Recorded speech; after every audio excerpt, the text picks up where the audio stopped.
Vivo. Buenas noches. Vamos a presentar el libro El profesor de Alberto González Zamora. Muchas gracias a la Feria del Libro de Surco sobre Letras.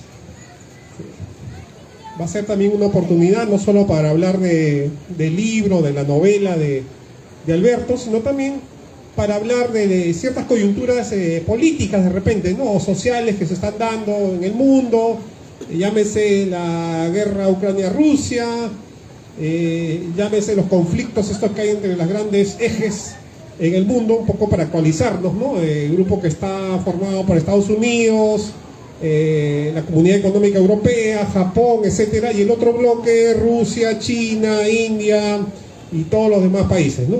Y también para hablar sobre lo que está ocurriendo en nuestro país, la actualidad política, ¿no?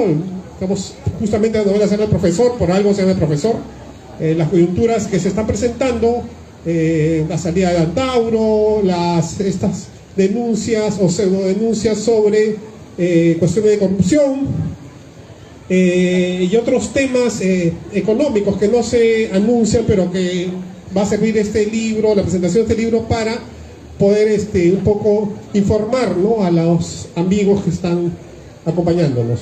Bueno, les presento a Alberto González Zamora. Él también es editor, ha publicado diferentes libros y es un activista de la cultura. Gracias. Muchas gracias, querido Rodolfo, por esta oportunidad de conversar en esta importante feria. Pero antes que nada, felicitar a los organizadores de la Feria del Libro Surco sobre Letras. Es un espacio cultural, además de venta de libros, también es un espacio cultural. Y bueno, sí, pues estamos aquí nuevamente para a comentar este libro que aparece en una coyuntura difícil, ¿no? Donde también está llena de intrigas, para comentar estas intrigas que hay palaciegas detrás del Congreso, ¿no? Y también, ¿por qué no?, lo que está aconteciendo en el mundo, que es una coyuntura también un poco difícil, ¿no? Yo, anteriormente al libro, publiqué un libro, Ruta de Fuga, en donde hablo justo de la Agenda 2030, el tema del plan globalista, el tema de la justo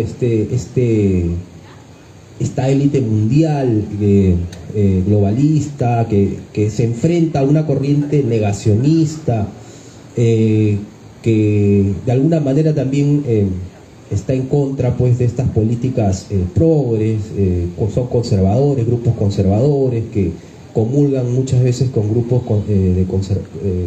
conservadores de varios países de acá.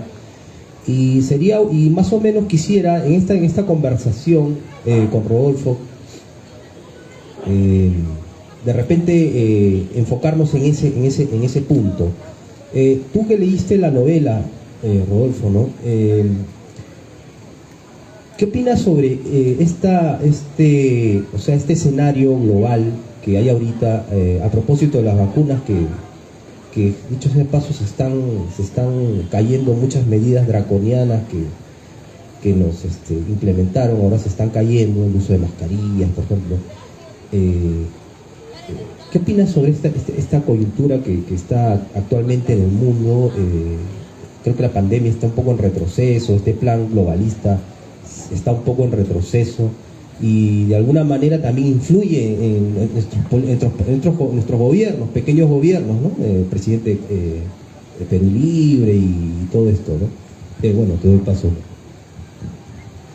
Bueno, un poco para ubicarnos, quiero comentarles primero que la novela, el profesor,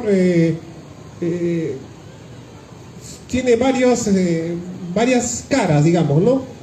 Varios personajes, y cada personaje significa algo distinto, ¿no? Está enamorada, que es feminista, tiene un amigo que es neoliberal, una cosa así, y plantea las ideas de Ford, con ver que el director de un colegio que es una especie de Drácula, ¿no? Un chupasangre, digamos,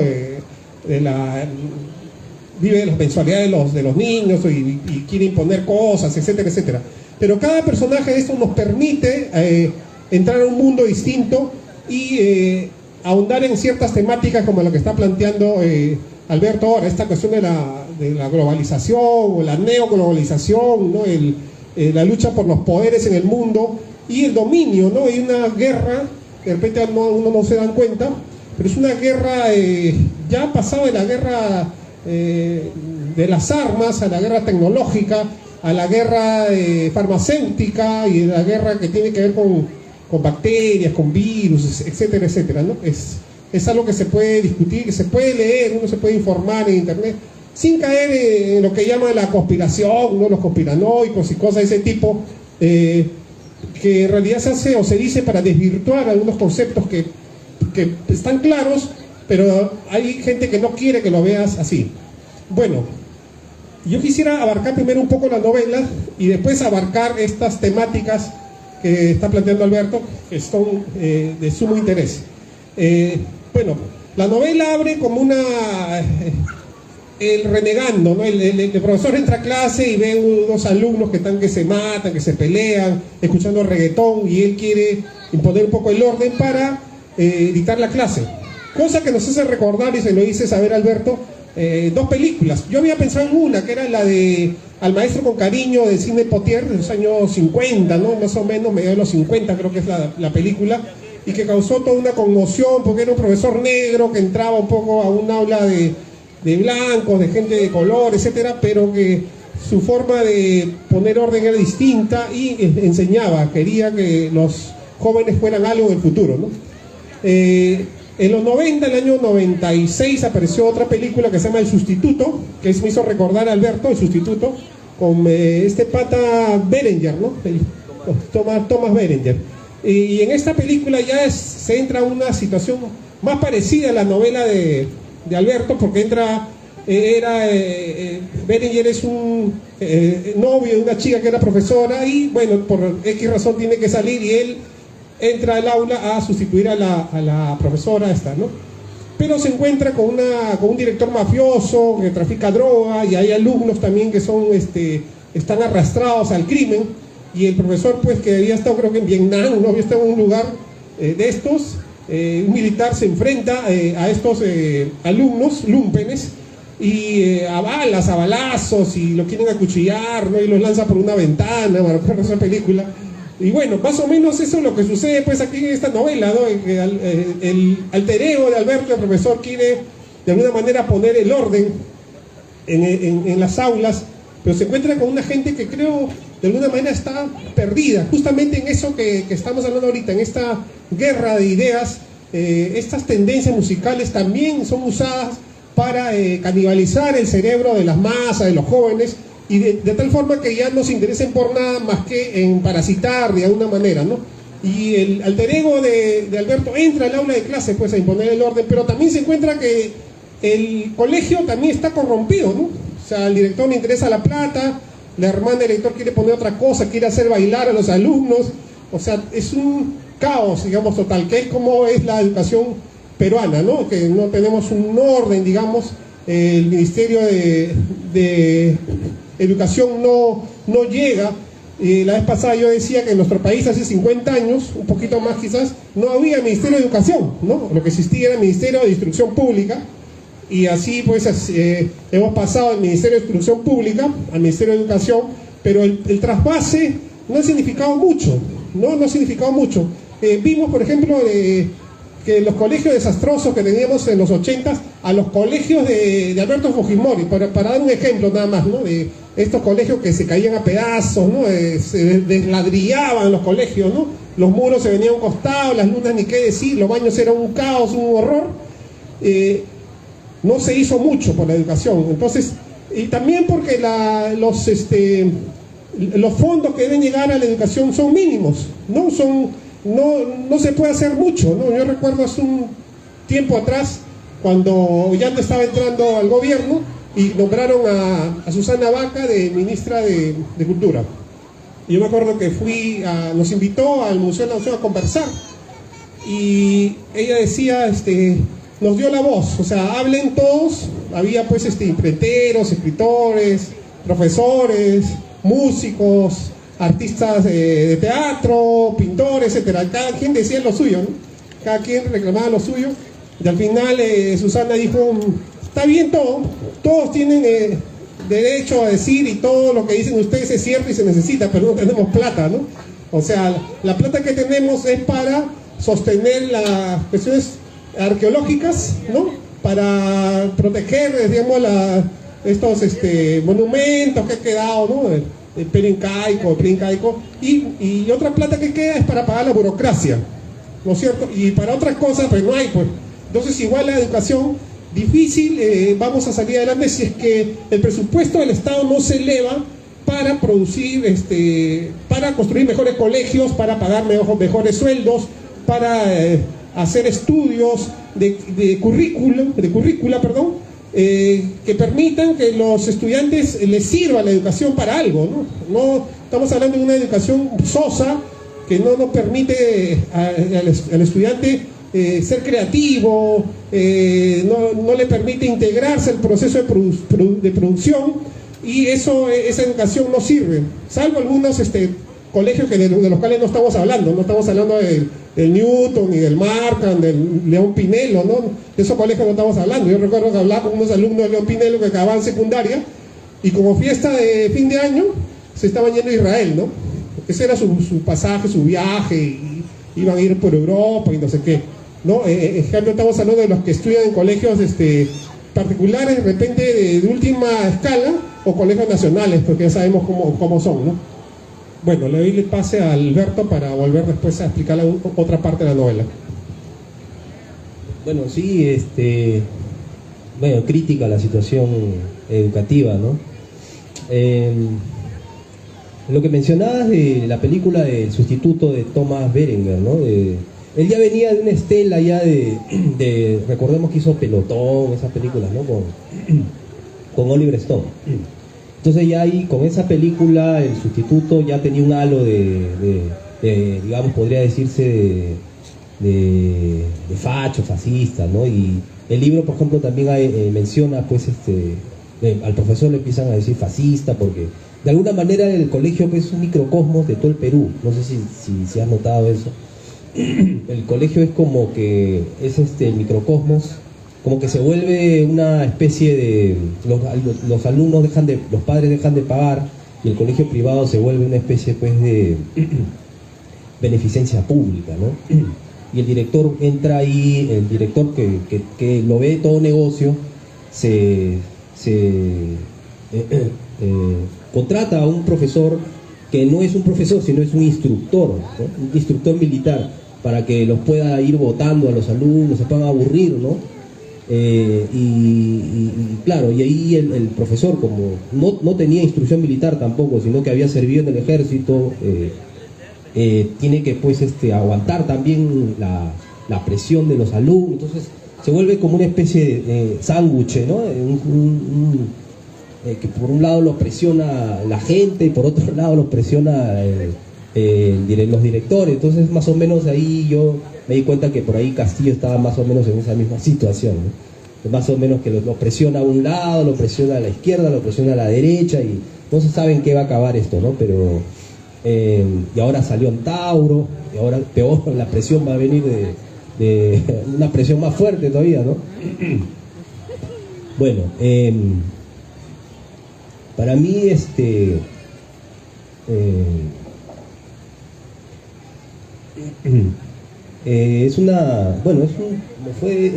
necesario escribir este libro, porque como decía anteriormente, parece que hay una suerte de deicidio, parricidio en este momento, ¿no? No solo en el Perú, sino también en el mundo, ¿no? De ahí que hay una crisis en Occidente, se manifiesta por estas corrientes postmodernistas, ¿no? Que quieren, digamos, trastocar, ¿no? Una realidad, ¿no? Pero bueno, ¿tú qué opinas? No sé, algún comentario, querido Rolf. Gracias, Alberto. Lo que yo quería decir es justamente lo que estás diciendo, ¿no? Que educación hoy en día, y no solo ya en Perú, ¿no? Digamos global, ¿no? La educación es un servicio, ¿no?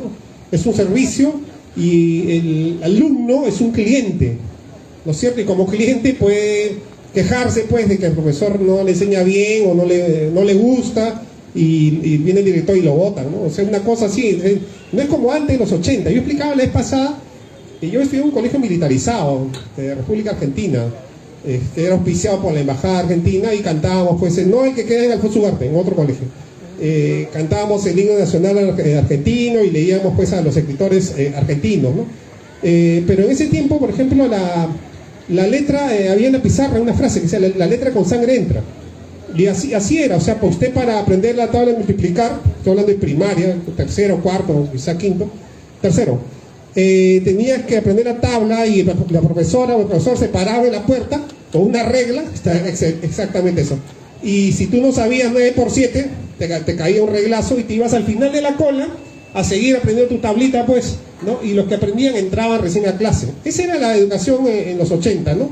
Y los padres, cuando tenían al hijo que era malcriado o que respondía a la mamá o al papá, venía la mamá y le decía al profesor, mi hijo se porta mal. Y el profesor lo agarraba con chicotazos, ¿no? Le agarraba, esa era la verdad, o sea, no, esa era la forma como se enseñaba. Pero ya con Fujimori entra el neoliberalismo draconiano, el sistema de mercado, y cambia la educación, se trastoca, aparecen institutos, CEO, CEPEA, CESCA, no sé, un montón de institutos, que claro, obviamente el interés de ellos no era enseñar una educación de calidad, sino que era lucrar con la educación, ¿no? La educación se convirtió en un negocio. Y digo esto porque yo también alguna vez fui profesor de academia, ¿no? Acabé en la DUNI, ¿no? Enseñando por horas al destajo y había muchos profesores en esa situación que corrían de un lado para otro y te pagaban una miseria en realidad, ¿no? El equivalente ahora pues a 15 soles la hora o 20, una cosa así. Era bien difícil eso.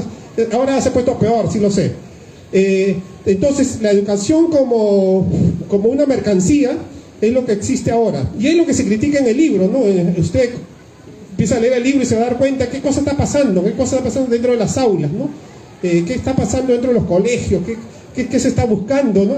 Y a la vez, este profesor tiene una vida, no solo que está en clases, sino que tiene una vida, tiene una enamorada que es feminista, ¿no? Que tiene su discurso de izquierda, tiene un amigo que es neoliberal, que piensa en las ideas de Ford, ¿no? Que empieza a hacer su partido político, cosa que al final logra con un financiamiento de un narco, una cosa así. No quiero dar más datos para que ustedes compren el libro y se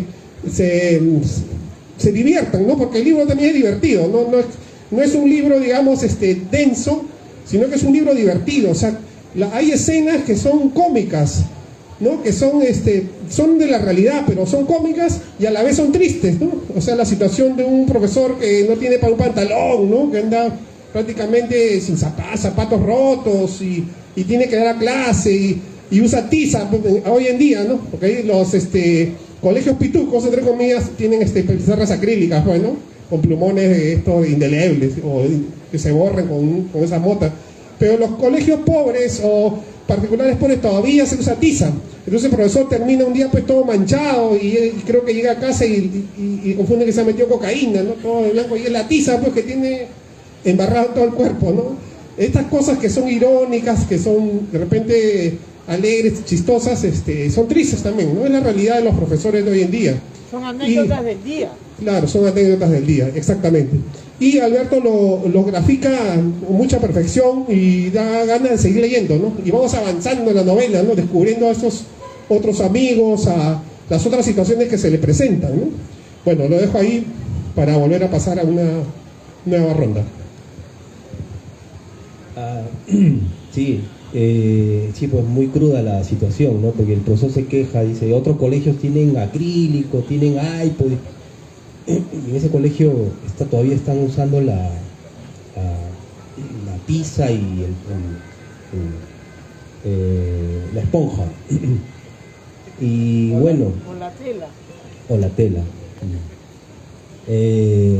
Bueno, aparte de la experiencia aparte de contar esa experiencia de este profesor, pobre profesor, que no tenía estabilidad tampoco, ¿no?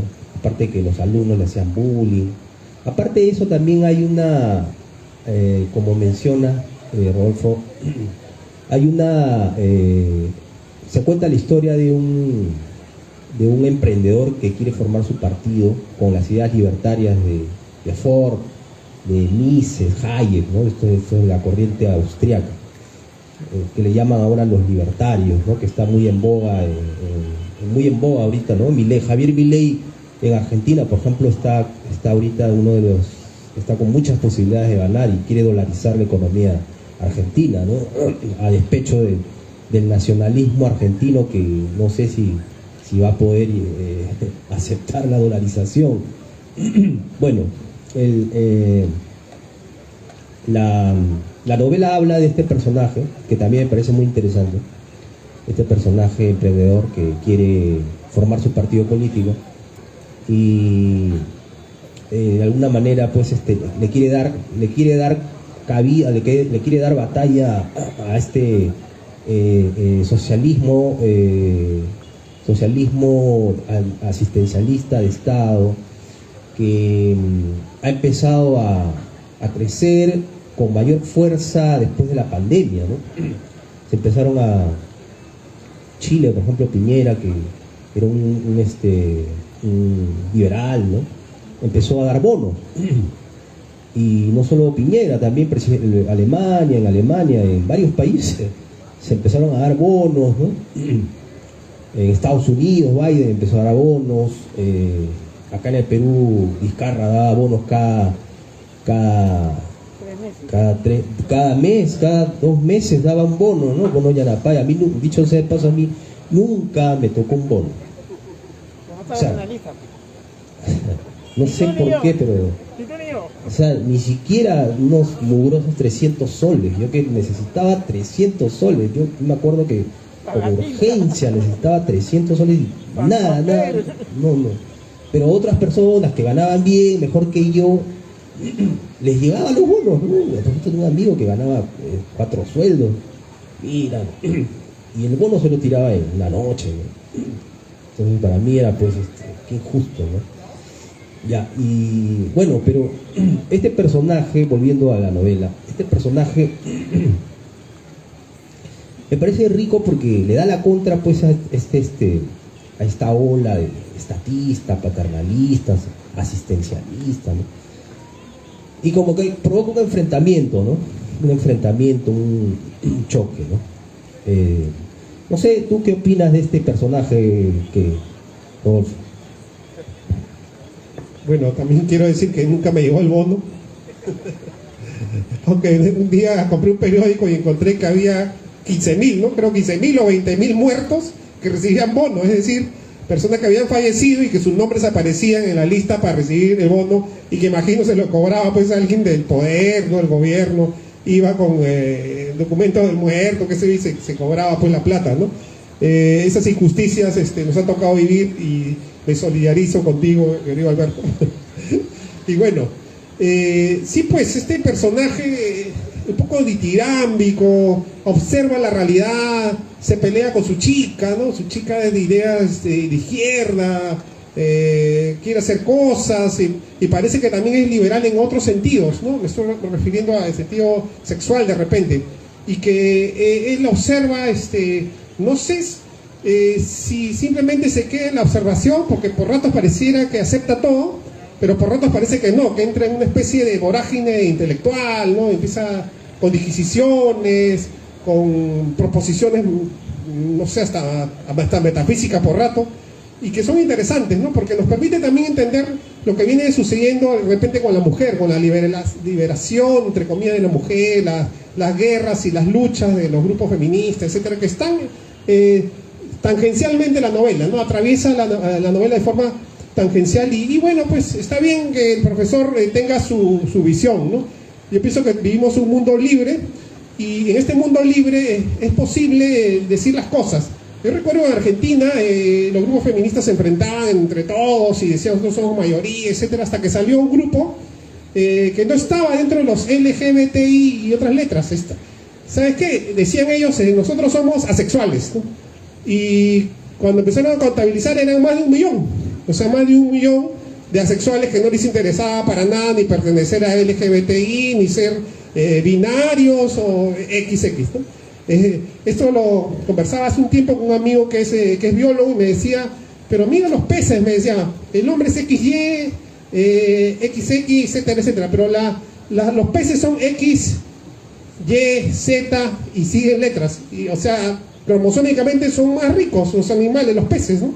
Y que deberíamos pensar en los peces. Bueno, también da para ciertos puntos de vista distintos. Obviamente yo creo más en la biología, en todo lo que, si la ciencia avanza en ese aspecto, bueno, hay que hacerle caso, ¿no? Definitivamente son temas controversiales lo que plantea Alberto en la novela, porque no solo es ese tema, también es el tema de lo que ocurre en Rusia, Ucrania, lo que está ocurriendo ahorita mismo, ¿no? Ya tenemos, creo que medio año de guerra. Ayer creo que fue que Putin ha cerrado el gas, ¿no? Alemania, Francia, y ahora empieza la verdadera guerra, ¿no? Porque las guerras son de los pueblos, ¿no es cierto? Lo hacen los grandes, pero lo pagan los pueblos. Y yo comunicándome con gente que vive en Europa, en España y en Francia, me dicen, pues ya nos fregamos, dice, porque ahora no vamos a poder pasar el invierno, nuestra economía se va a fregar porque no va a haber cómo mover las máquinas que funcionan obviamente con energía, y no vamos a mandar a la era de piedra, no es lo que ellos dicen. Y yo le digo, ¿y la culpa ahora de quién es? Porque todo el tiempo Occidente siempre ha culpado al comunismo, ¿no? Al socialismo, Cuba, Rusia, la China comunista de Mao Zedong. ¿Y ahora de quién es la culpa si Europa se friega, ¿no? O sea, ¿de quién es la culpa? No es la culpa de ellos mismos, le digo, no es que ustedes han jalado la pita, pues, y bueno, pues despertaron al monstruo, y el monstruo ahora les quita el gas, pues, ¿no? Ese tema obviamente tiene varias perspectivas, ¿no? Varias perspectivas que implicaría una conversa mucho más larga y de repente con gente más técnica, ¿no? En este tema de esto. Pero sí, como escritores nos permite dar una opinión de lo que viene ocurriendo ahora mismo en las Europas y la guerra de Putin contra Ucrania, ¿no? Bueno, lo dejo ahí, pasamos a una última o una penúltima, no sé. Depende del tiempo, cuánto tiempo. Sí, pues. ¿Te puedo hacer una pregunta? Claro, sí. Estoy viendo el libro y mi pregunta es, ¿a qué refiere esa portada? Porque la portada que tiene, o sea, la fotografía que está delante, me induce a mí a relacionar al profe con el actual presidente, por el sombrero que lleva, ¿no? Y por la casaca o el saco ancho que tiene atrás. Precisamente habla del presidente. Habla del presidente. Y esas anécdotas son de él. O es algo imaginario. Es parte de la novela. No está dedicado, digamos, no es una biografía del presidente, pero es parte de algo conectado. Exacto, es parte de, y el protagonista también es profesor. Entonces hay una especie de identificación con el presidente. Características similares. Así es, características. Esa es la palabra. Características similares, pero no es exactamente dirigida a él. Claro, o sea, es una analogía entre el protagonista, que es profesor, y el presidente, el jefe de Estado, ¿no? La novela habla del tema toca bastantes puntos, pero uno de los puntos más importantes me parece que es el tema de la autoridad, ¿no? La autoridad vista como ahora como algo que es cuestionada, está siendo cuestionada, ¿no? Pero está siendo cuestionada ¿por qué, según? Por varias razones, también por el mal manejo, ¿sí? Hay un mal manejo, pero también por otros factores que son factores ya más estructurales, más que coyunturales, son factores estructurales dentro de la visión de los críticos, ¿no? Son factores más estructurales. ¿Ese libro recién ha salido o ya? No, sí es de este año, es un libro reciente. ¿Qué tiempo tiene en el Este mercado? libro se publicó el mes pasado, casi el mes pasado reciente, un libro, Está fresquecito. está muy fresco, está fresco. Y no lo has presentado en ningún medio. En algunos medios sí, en periódicos, un periódico, Expreso, después en una entrevista, en una página web, y bueno, estamos aquí aprovechando para promocionar este libro, ¿no? Que habla un poco de la realidad política social actual, ¿no? Bueno, yo creo que ya, sí. Y construir una novela, imaginar la trama, es muy complicado, es difícil, es un poco trabajoso desde la realidad llevarlo a la novela. Bueno, gracias por tu pregunta. Justo me estaba olvidando eso. Yo he ejercido el periodismo durante casi 20 años, ¿no? Y creo que para mí no es tan difícil, porque yo he hecho el periodismo escrito ¿En qué medio? en medios en provincias, en Puno, en Arequipa, Lima, estuve también, bueno, en Cusco. He ejercido el periodismo en varias regiones y bueno, conozco un poco cómo contar historias, ¿no? Para mí no es muy difícil escribir una novela. De hecho, esta es la tercera novela, porque tengo Ruta de Fuga, que habla justo de la pandemia, de la esta Agenda 2030, ¿no? Es una novela de 150 páginas.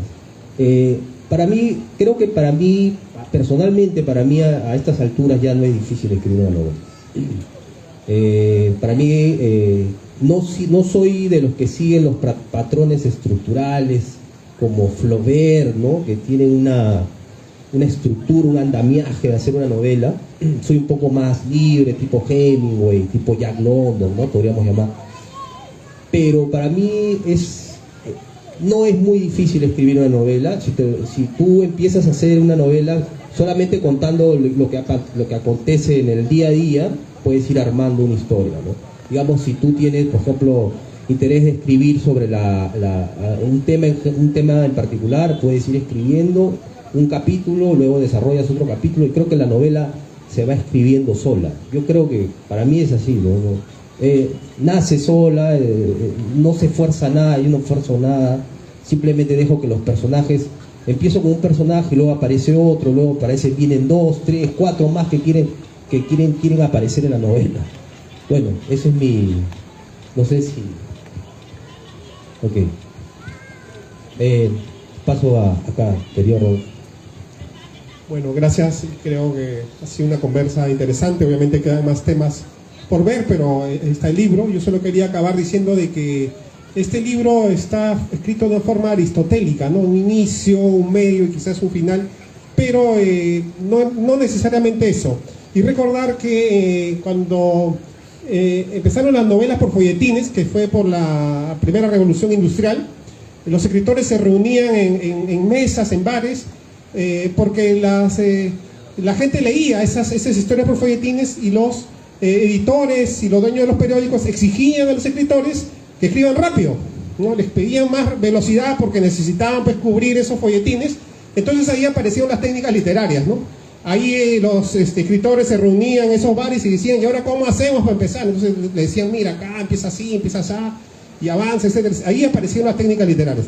Y bueno, libros como este me gustan mucho porque un poco que rompen con eso, un poco que rompen con esas técnicas literarias, que a pesar de que son técnicas que nos ayudan a escribir mejor, puedo decir que aparecieron de forma forzada, ¿no? Y forzada por, digamos, el inicio del capitalismo, ¿no? En cambio, escribir una novela como la escribe Alberto es otra cosa, creo, ¿no? Y me gusta mucho esta novela, está muy, muy bien, creo, y le aconsejé a él que entrara a los colegios, porque es una novela que, salvo unas cositas por ahí, perfectamente entra al plan lector, ¿no? Bueno, muchas gracias. Soy Rodolfo Ibarra, tengo mis redes, pueden seguirme a mí, y bueno, espero que compren el libro y busquen también a Alberto González Zamora. Gracias por todo. Gracias, también pueden adquirir el libro a través de la página web, de la página de fanpage de la editorial Rata Esquizofrénica, o a través de mi fanpage como autor, Alberto González Zamora. Pueden hacer los pedidos también. Muchas gracias. Por eso que lo han